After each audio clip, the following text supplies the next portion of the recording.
మాట్లాడవలసిందిగా కోరుతున్నాం. అందరికీ నమస్కారం.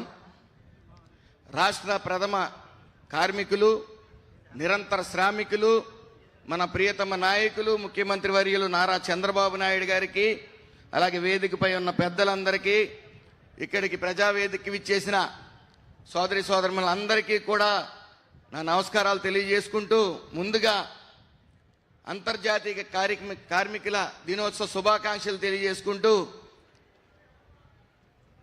మన టీడీపీ పార్టీ ఎప్పుడూ కూడా ఇటు కార్మిక పక్షపాతిగానే వ్యవహరించింది. మన జెండాలో కూడా నాగలి, ఇళ్ళు, అలాగే చక్రం చిహ్నాలుగా ఉన్నాయి. అందులో కార్మికులకి చక్రం చిహ్నంగా పెట్టిన గొప్ప పార్టీ మన తెలుగుదేశం పార్టీ. ఈ రోజున గడిచిన 5 సంవత్సరాలు కూడా Jaganmohan Reddy speed of closing business అనేది సిస్టాన్ని ఫాలో అయ్యారు. త్వరగా సాఫ్ట్వేర్ కంపెనీల నుంచి జాకీ లాంటి అండర్వేర్ కంపెనీల వరకు కూడా ఈ రాష్ట్రాన్ని నుంచి తరిమి కొట్టాడు ఆయన. ఒక విజనరీ ఉన్న నాయకుడు లేకపోతే ఏమవుతుంది రాష్ట్రం అనేది రాష్ట్ర ప్రజలందరూ చూశారు. ముఖ్యంగా ఇటు భవన నిర్మాణ కార్మికులు అందరూ కూడా ఊచకోతకు గురయ్యారు. మరి మన మంచి ప్రభుత్వం వచ్చిన తర్వాత రాష్ట్రానికి వెల్లువల పెట్టుబడులు వస్తూ ఉన్నాయి. ప్రతి చోట మాట్లాడుతూ ఉన్నారు. పెట్టుబడులు లక్షల కోట్లు వస్తూ ఉన్నాయి. 20 లక్షల ఉద్యోగాలు ఇవ్వడానికి సర్వం సిద్ధమైంది ఈ మంచి ప్రభుత్వాన్ని. కాకపోతే ఆల్రెడీ ఎప్పుడైతే అమరావతి అభివృద్ధి పనులు కానీ, ఇక లక్షల కోట్లు పెట్టుబడులు రావటం కానీ, ఆల్రెడీ 20 లక్షల మంది ఉన్న భవన నిర్మాణ కార్మికులు ఆల్రెడీ ఉపాధి పొందుతూ ఉన్నారు. గత ప్రభుత్వం కనీసం 365 రోజుల్లో 80 రోజులు కూడా పని దొరకని వైనం, ఇటు ఇసుకని బంగారంగా అమ్మటం, అలాగే వస్తున్న పెట్టుబడుల్ని తరిమి కొట్టడం కమిషన్ల కోసం. మరి ఈ ప్రభుత్వం, ఈ మంచి ప్రభుత్వం వచ్చిన తర్వాత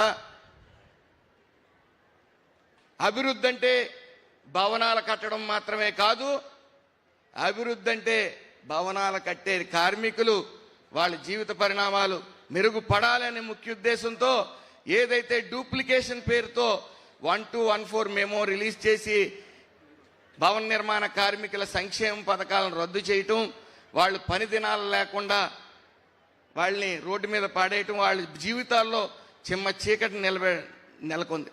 మరి ఈ మంచి ప్రభుత్వం వచ్చిన తర్వాత 1214 మెమోని క్యాన్సిల్ చేస్తూ సంక్షేమ పథకాలన్నీ కూడా భవన నిర్మాణ కార్మికులకి ఇవ్వడంతో పాటు పెట్టుబడులు లక్షల కోట్లు పెట్టుబడులు రావటం వల్ల ఈ 20 లక్షల మంది భవన నిర్మాణ కార్మికులే కాకుండా ఇతర రాష్ట్రాల నుంచి వచ్చే భవన నిర్మాణ కార్మికులకు కూడా ఉపాధి ఇచ్చే పరిస్థితికి మనం వచ్చామని తెలియజేసుకుంటా ఉన్నాను.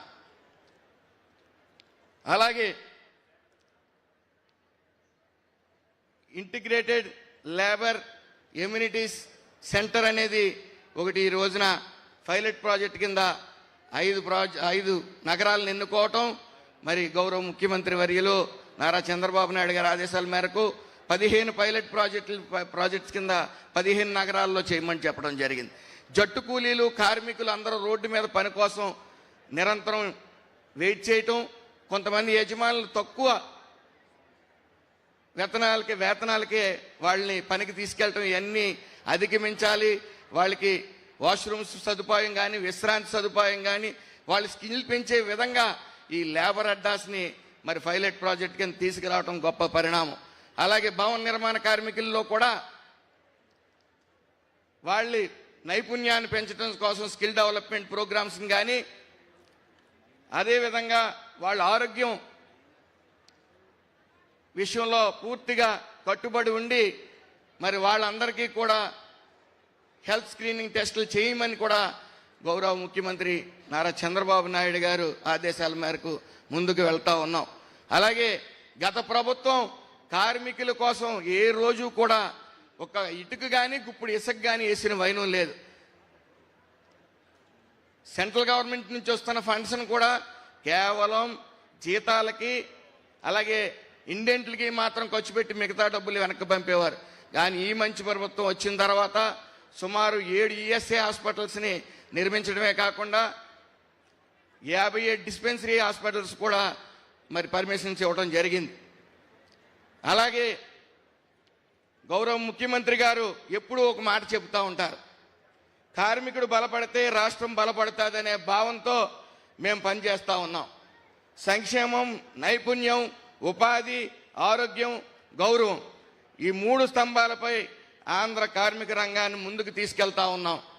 అదేవిధంగా ఈ మేడే సందర్భంగా మనందరం ఒక సంకల్పం చేద్దాం. ప్రతి కార్మికుడు గౌరవంగా జీవించే, ప్రతి కుటుంబం భద్రంగా ఉండే, ప్రతి యువకుడు ఉపాధి లభించే సువర్ణ ఆంధ్రప్రదేశ్ నిర్మాణానికి 24/7 శ్రమిస్తున్న నారా చంద్రబాబు నాయుడు గారు, పవన్ కళ్యాణ్ గారు, లోకేష్ గారు అడుగుజాడల్లో మనందరం ప్రయాణిద్దామని తెలియజేసుకుంటూ, అలాగే కోట్ల మంది కార్మికులకు సేవ చేసే గొప్ప వరాన్ని నాకు ప్రసాదించిన నారా చంద్రబాబు నాయుడు గారి శిరస్సు వంచి నమస్కారాలు తెలియజేసుకుంటూ అందరికీ నమస్కారం. ధన్యవాదములు సార్.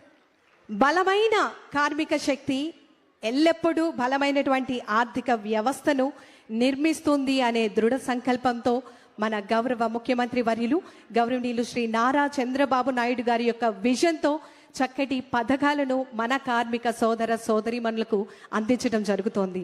మరి